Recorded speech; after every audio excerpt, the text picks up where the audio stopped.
so the heads of the rivets are start gathering here, and we have to take them out from time to time.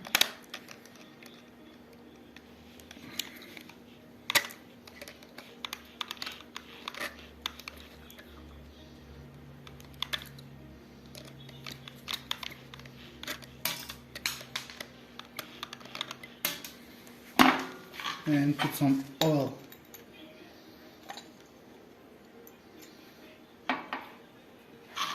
Better use a small speed when we are drilling stainless steel.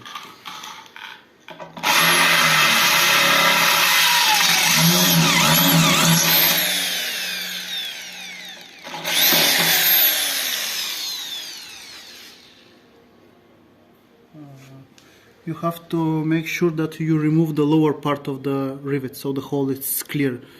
Sometimes it's stuck and we have to take it out with the rivet and a hammer.